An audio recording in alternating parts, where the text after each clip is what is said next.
Hey, Kev. It's not letting me pick up his phone call. We've had the worst phone issues here. Can you get another New York sour going? Leilani's almost done. We're only 5 minutes in. No, it's not. No, I'm not. She lies. I'm not almost done. What?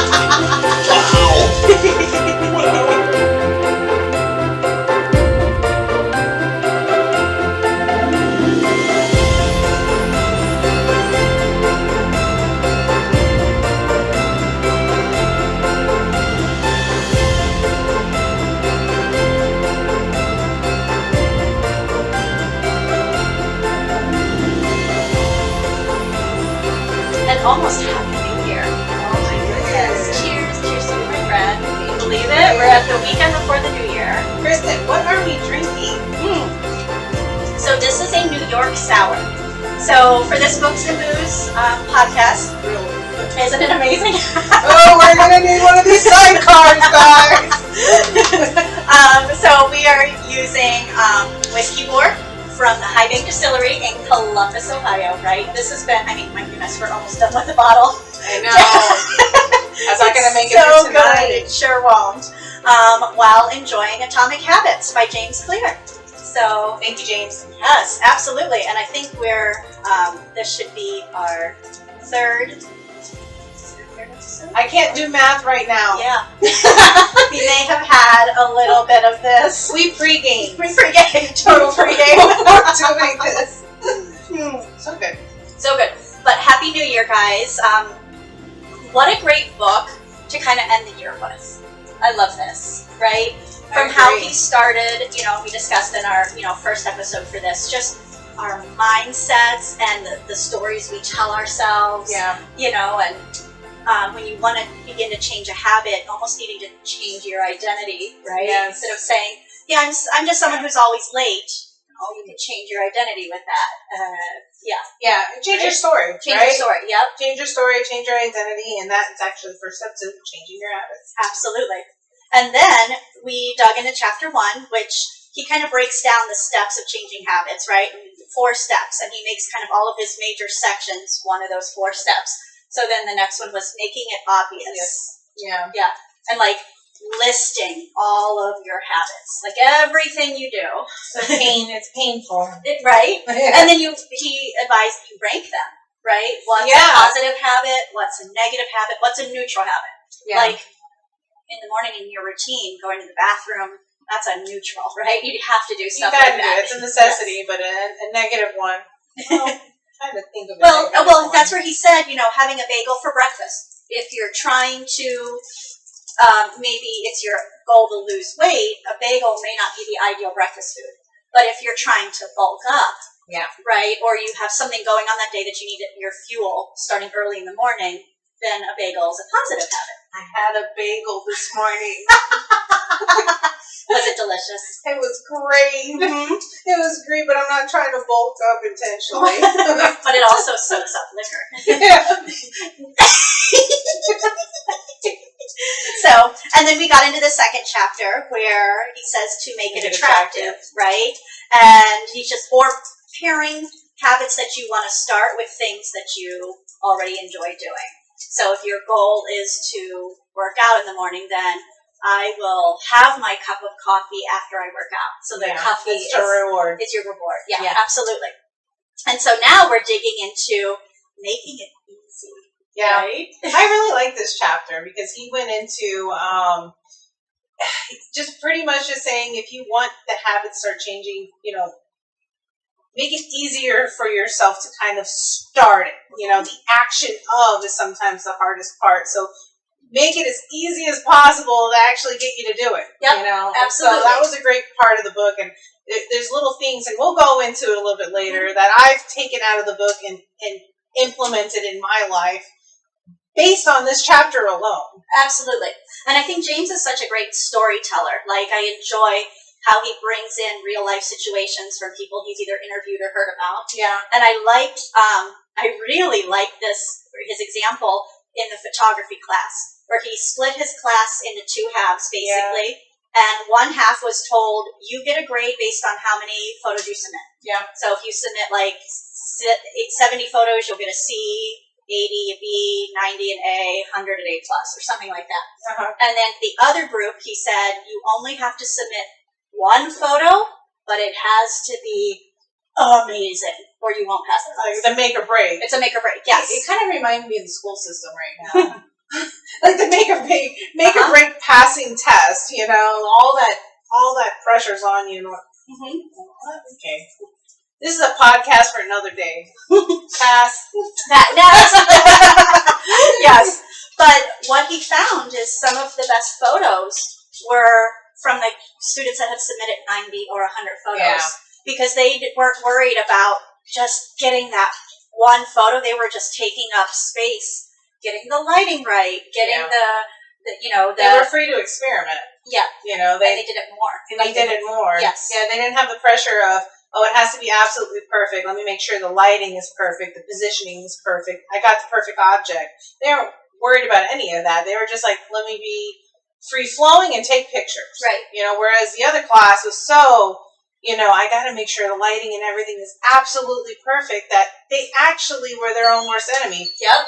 And, sorry guys, excuse me. They were their own worst enemy, and what ended up happening is they took fewer pictures. Mm-hmm. I think most of the class didn't even submit anything or something like that, right? Yeah. So, like, it was just one. And Yeah. it wasn't, the teacher wasn't impressed at all. I think he called it like a mediocre or mundane or something like that. Yeah. Yeah. So, but I think this is so much of who we are today. Like, as a human race, we are looking for the shortest, fastest way to get optimal results, right? We're looking for the lose weight fast, get rich quick, you know. Yeah. Sorry. Give me 1 minute. Danny? Zyler's trying to call me, honey. Here, I'm going to pick up just to see what he needs. Hold on real quick. Sorry. So, yeah, I feel like we're looking for that get rich quick or lose weight fast. We're trying to get optimal results super fast. Yeah. But honestly, anything worth achieving takes time, right? Yeah. So, like the students that did multiple pictures, Yeah. actually ended up honing in on their photography skills. They did. They actually learned what the class was about, you know? Right? Yeah. Yeah. And I think that's where we as individuals, whatever we're going after, there's things we're going to have to work at, and it's going to take time, right? We can't just do it once, and it'll be perfect. No, and it will take time. I mean, like you just said, anything good takes effort, and anything good is worth waiting for, right? But no, we always want that next dopamine hit, right? We're actually encouraged by the result and not by the journey. Yes. Yes. Yeah. And that is really where I like it's the journey towards what you're working on already makes you successful because you're working towards that, right? It's not the end goal, because once you get there, it actually can be a little deflating. Yeah. We humans by nature enjoy that challenge and that growth, right? Yeah. And look at that, magically. How did that happen? Poof! It's the holiday magic, right? Thank you, Kev. Oh my goodness, these New York sours are dangerous, right? So creamy. They're so good. Thank goodness we're like almost done with the book. Right. So, I think we were saying, like, how long does it take to make a habit, right? Because you hear all these cliches, 30 days to make a habit. Yeah, that irritates me to no end. When they come in and like, oh yeah, 2 weeks, 3 weeks, 30 days, like, I've heard it all. Mm-hmm. And, you know, it wasn't until I read James's book, you know, Atomic Habits, was one that kind of just was able to put a bunch of other books into saying, well, I'm not saying he did it. I'm just saying. He just brought a lot of concepts that you had already read together. What I really like is that he didn't really go into a time frame. He just really went into repetition. You know, it's more about quantity versus, you know, well. Yep. Yeah, I was going to say quality, but that's not it. I mean, you do need to do it well, but you also just have to take the first step. Yeah. Right? Because you will get better with it over time. Yeah. You can't say, okay, I'm going to work out twice in the next month and see results. Yeah, no, that's not going to happen. It's not going to happen. really isn't. No. I tried it. Well, but it takes repetition. It's the concept of compounded interest, right? You have to do a little bit every day, and then you don't see it. It's like that thing, I brought it up, I can't remember which book, but we talked about doubling a penny every day for 31 days. Yeah. Versus just getting $1 million. Yeah. And you actually... Wait, did you say that? Or we talked about it. Maybe it wasn't a podcast, but we sat at the table, or here, this table, one of the tables, while we talked. I was 4 and and just a penny doubled every day doesn't show up as more than $1 million until like your 25th, 26th day. And then all of a sudden you're like $3 million or something. I don't know. The math could be all wrong, but it's the concept that instead of one big lump sum at the beginning, wait for your penny to double every day. You know, there's my husband likes to say there's a saying in Spanish that says you don't give a donkey horns, right? And the saying is kind of around, you know, like you see this. She's gonna choke. So it's a saying that as the dog snores, there's a saying that you know, you've heard about these millionaires, right? The people who win the lottery, right? They won $1 million, and there's a story that goes around that they just go and blow the $1 million, right? Yes. Right away. Why is it though? Why is it? It's because they actually didn't form the habit of learning how to spend money. How to be you know, a millionaire. Everyone wants to go and say, you know, oh, how to save. Really, I believe it's how to spend. And they didn't form a habit or the mindset or the strength around how to spend their money that they blew it all. You know, so what I really like about the book is it's telling you the habits that you can apply it to anything. You know, we just said about savings, you know, how to save a penny a day. That's the incremental step, which could lead to bigger ones. Yep. And like he said here, you know, it doesn't matter how you do it, or it doesn't. What is it here? It's not. Kevin cut that. No. It's more important the quantity that you're doing it, not how long you're doing it for, and that you do put an effort into it. Yes. Yeah. Even though the first time it starts out, you might be so like working out. I'm sure I looked like a beach whale working out my first time. You know what I mean? Like trying to do plank, trying to do sit-ups. We get in our heads. We get in our too hard on ourselves. Okay. We really are. And then trying to do yoga, like all of that. I'm sure I just look like a kid fumbling, right? But as you practice and get stronger and things like that, it becomes more fluid. Yeah, like our first podcast. Go check that one out, guys. I think it was amazing, though. Yeah? I do. Yes. And then the next one, our Halloween one, where we had the hats on. The only thing was your hat kept sliding. Yeah, it did. I need a bigger head. No. We'll just keep reading. It'll grow with all the knowledge that we keep getting, right? So what I like in this, you know, we're talking about how to change habits. He talks about also like really making your environment conducive to what you're doing too. And I loved his, you know, somebody who wants to eat healthy or somebody who wants to save money. So I liked his idea for someone who wants to eat healthy. Maybe you do one of those meal delivery things. So that way you don't have to plan out, what am I going to buy at the grocery store? What am I going to prep? Right? Until your body craves something, doing something easy like meal delivery. Like well, it takes the thinking out of it, right? The idea, that's the part of making it easier, right? You take the thinking out of doing anything. What was another one? I like the meal delivery example. That was one of them. We take the thinking out of it. Well, I like his story. Some guy named Oswald he just created a routine for himself that the minute he finished watching TV at night, he put the remote back in the TV. Yeah. He put his pillows back in place. I like that. He put his blankets back. Or in his morning routine, you know, let's be honest, we all get up, we go to the bathroom, right? And then most of us take a shower or something like that. Well, his routine was to clean his toilet. The man is God. Okay. Oswald! Where are you? Write a book, Oswald! Yes! Can you make a webinar? Oh my gosh. But then his thought process was, well, after you clean, then you wash that off of you in the shower. And well, I kind of do that. Yeah. Well, not the toilet part, but I am going to start doing that. But cleaning the shower, I go and I clean the shower, and after I clean the shower... You finish your shower. I go and I take a shower. Yeah, Kevin does that. I love it. It's so smart, right? Like, you're already in there. Why not? But it's just the little things like that. Like the minute you get up from your table from eating, just put the dish right into the dishwasher. Yeah. Versus leaving it at the table. And then just letting it, or leaving it at the table, or leaving it in the sink, and it stacks up. And now it feels like a chore because you're not just faced with one plate. Now you're faced with 15. Yeah. Yeah. Throughout your day or week. Yeah. And then you start dreading it. Oh, because it's a compounding effect. Mm-hmm. Yeah. And he uses that example a lot actually for people who say they wish that they could be more clean and organized. Right? Because what happens if you don't do the little steps along the way, all of a sudden on your day off of work, you're staring at a messy house and it takes you anywhere from 3 to 8 hours, depending on the size of your home and how many people live there. Versus if you just do the little thing every step of the way, you just put your dish right into the dishwasher. You put your couch and your pillows back together. Yeah.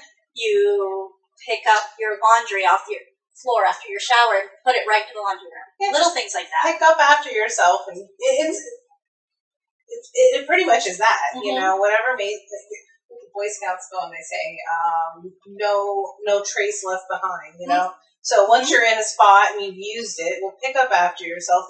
So it's like you've never been there. Right. You know. So we're talking a lot about like personal habits, but a business owner, like what habits can you put in place that will compound for your business, right? Is this spending time each day really looking into what's happening in your community and seeing how you can get involved in your community and doing something like that for 5 minutes each day? Yeah. Right? Who knows? Or just agreeing that once a month you're going to go to some sort of community event just to get your business out there.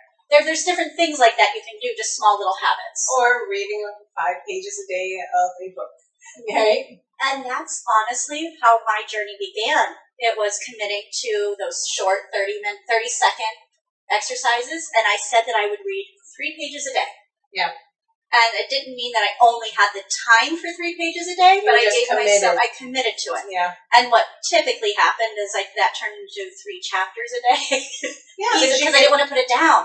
Yeah, you actually got invested in what you were learning or what you were reading in the book. Yeah. So much so, like, well, you're about to go into about the gym situation. Yes. I'll leverage it. No.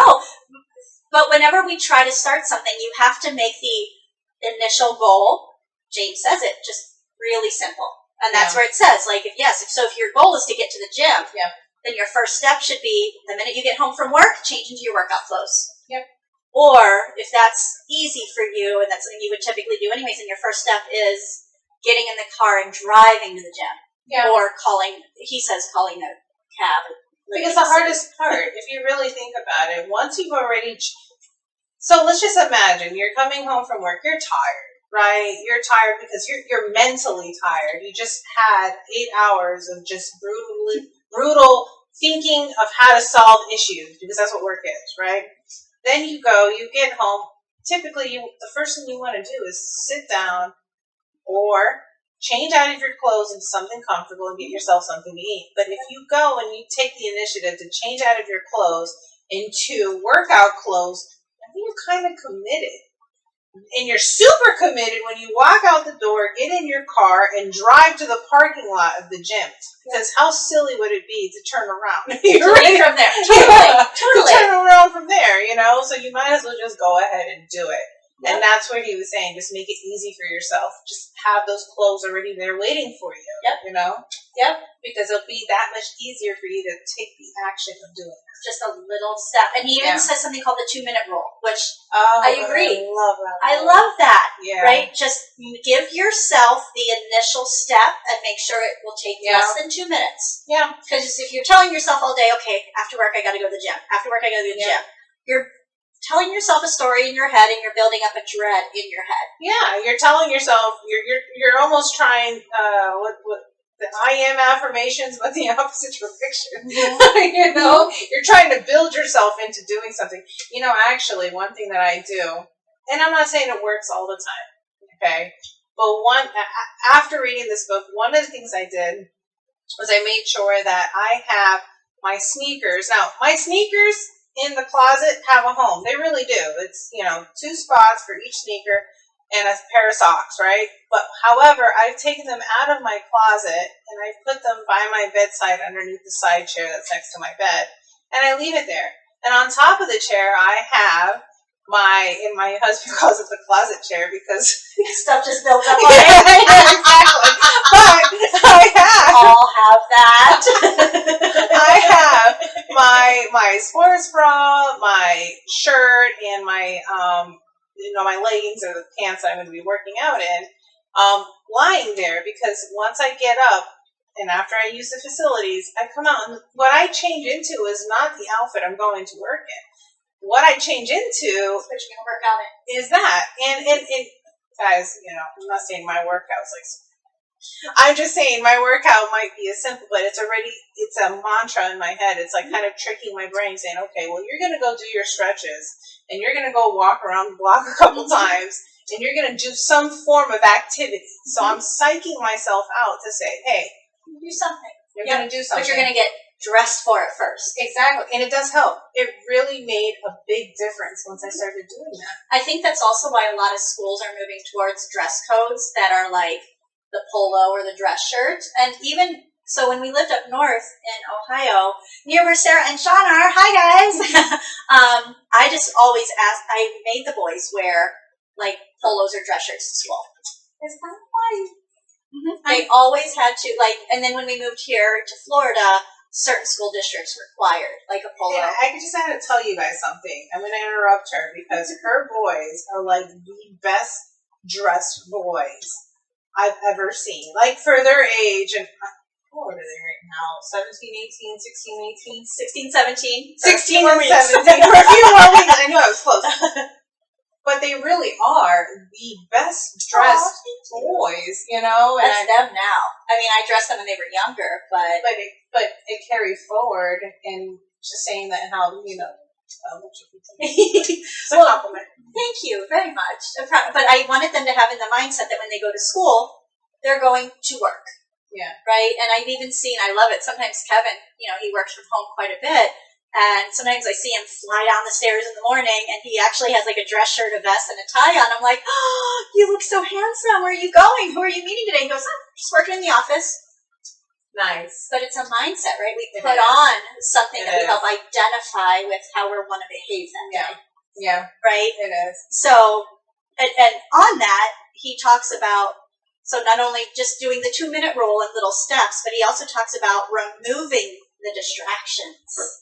This is huge, because I think you started to say it earlier. We get home from work, we're tired, we're hungry, but what do most of us do? Yeah. Sit on the couch. Yep. We're addicted to social media. Right? It is. It's easy. Well, it's a new form of entertainment. Totally. It really is. Yep. There's a reason why the cable companies are going out of business. Yep. We stream everything we want from our phone, right? Yeah.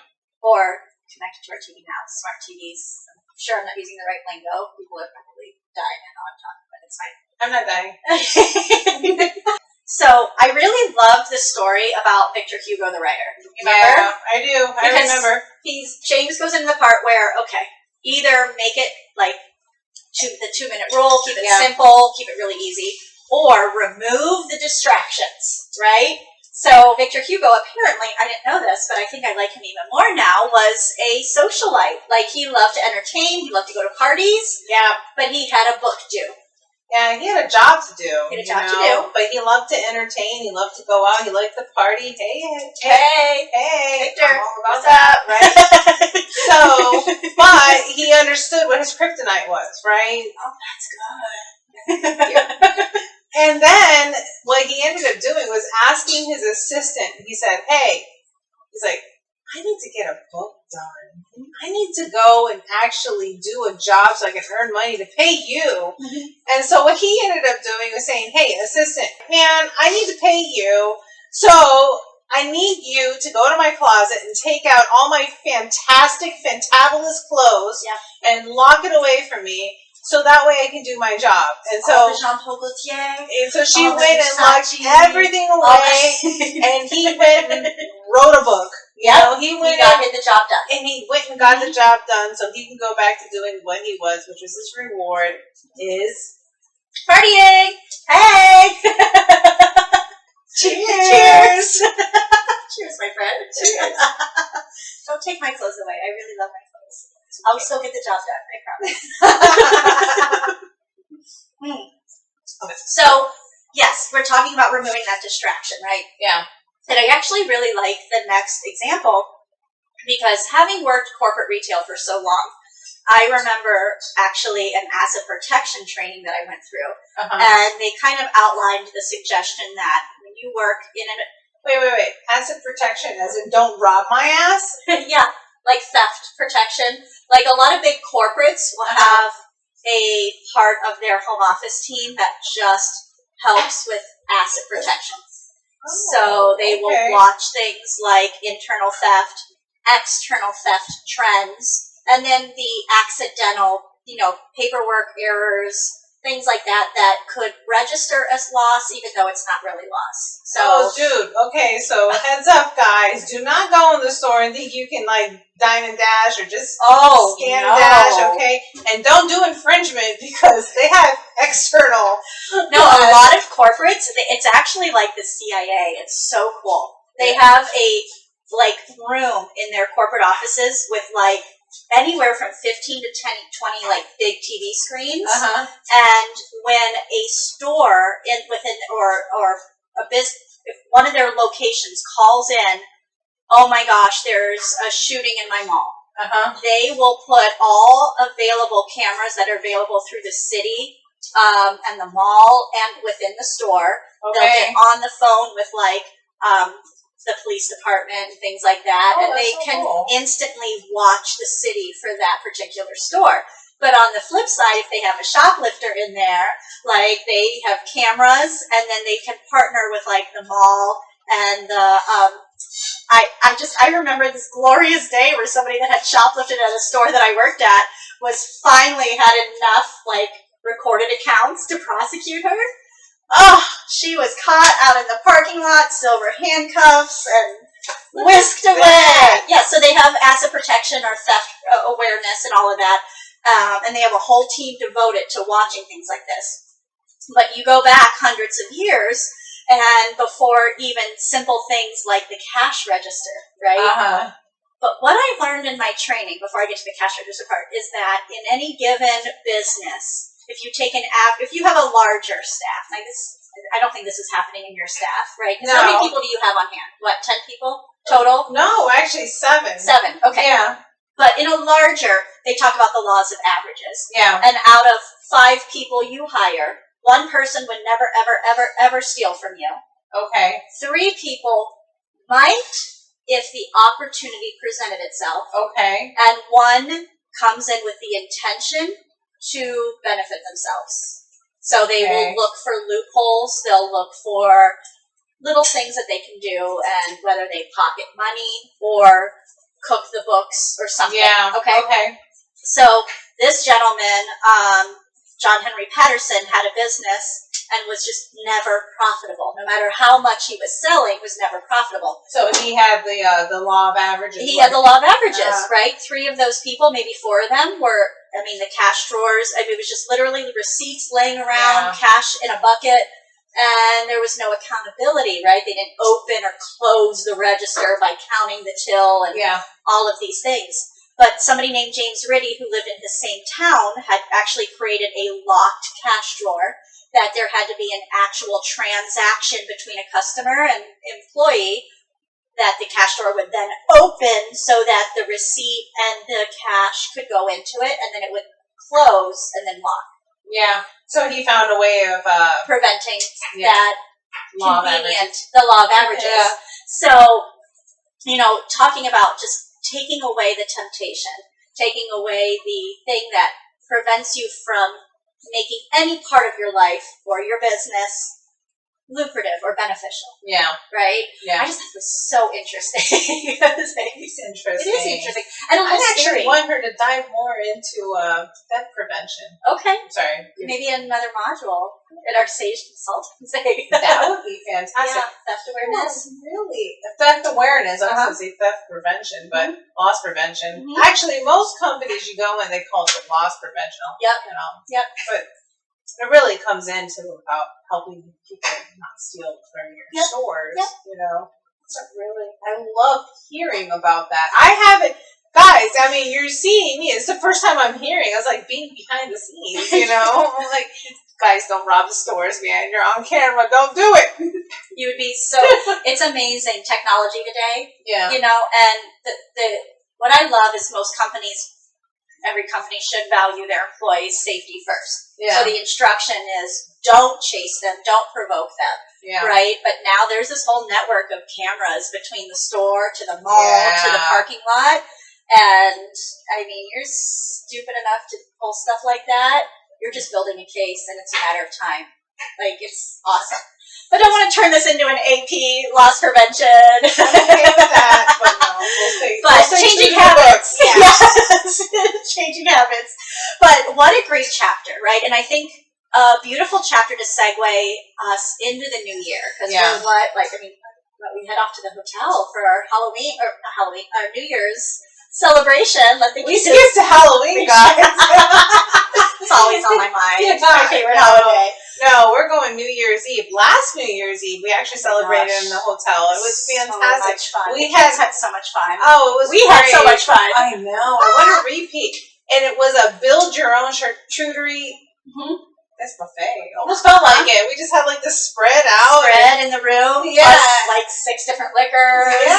We were just going to town. Oh, it was so much fun, right? So much fun. I hope we can repeat it again. Totally will. Absolutely.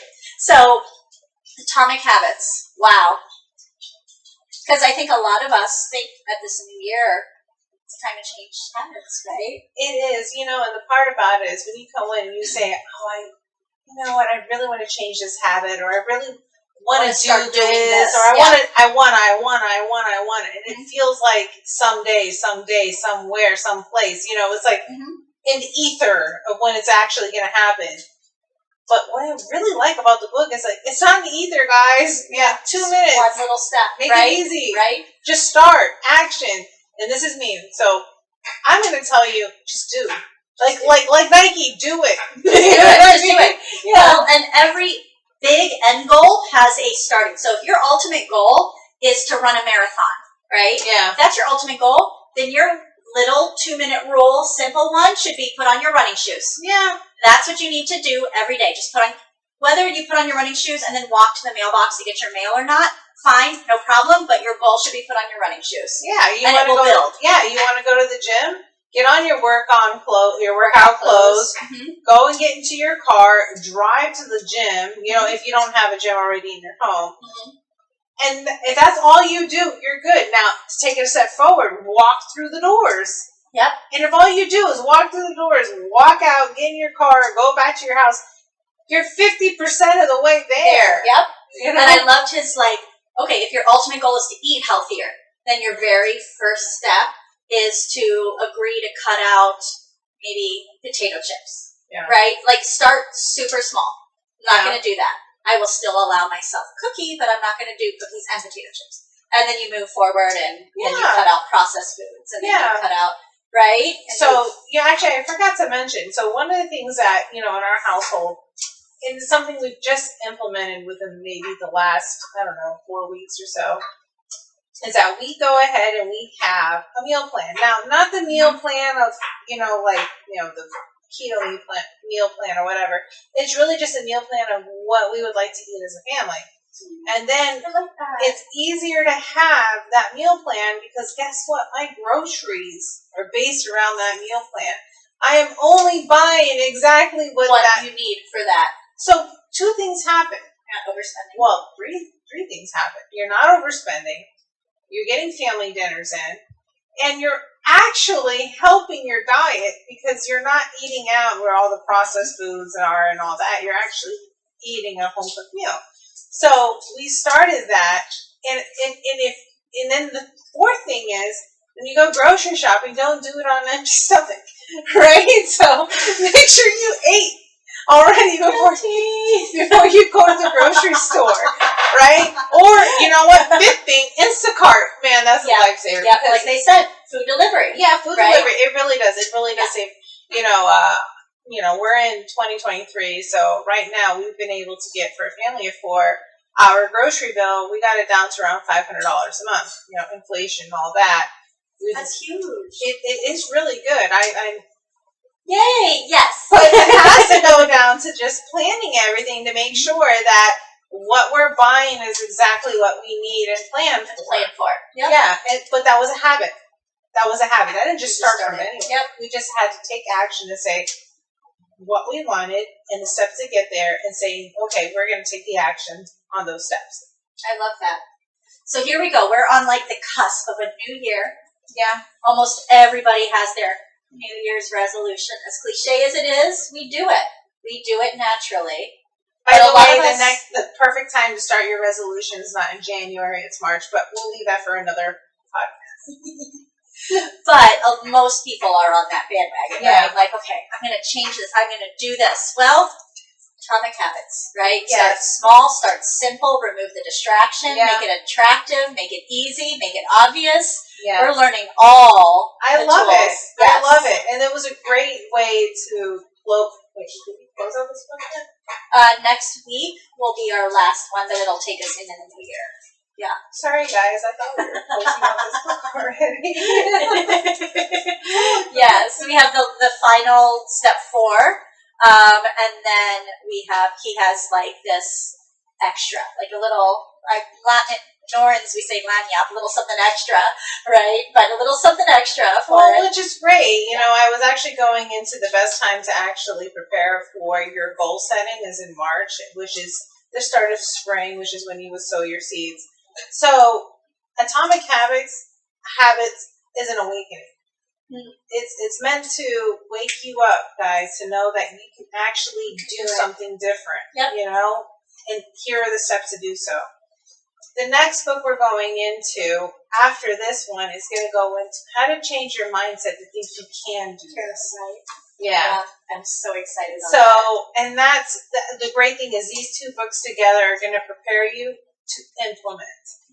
Sow your seeds. Get ready for spring, which I'm so excited. Right? This is year 2024. Yes, This guys. is our year. Our year. This is your year. This is your year. Cheers to you. And cheers to Saige. Cheers to us and Saige, right? Yeah. Cheers to books and booze. Grab a good book. Grab some booze. And We're still figuring it out. So, burn a bra. Get a buddy.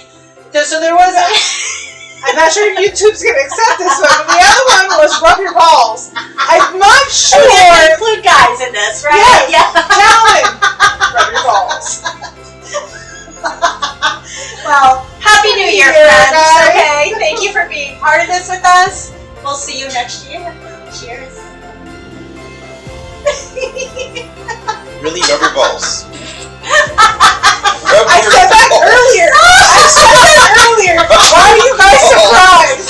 Rub your balls, man. That's not even a B, that's an R. Oh, yeah, R. Okay. Yeah. Golf, there's no mulligan. What are you doing? I gotta. Okay. We're gonna try this again. Okay. No, guys. You see, we're going to do an election? Let's. I'm going in the wrong direction. We are going to election. Okay. So, Alright, guys, so grab a good book. Drink some good booze. Yes, and we need a beat. We need a beat. So I said rub your balls, but they didn't really like that one. So I think maybe we should grab a buddy. Be amazing. ball your balls. Oh! Hashtag.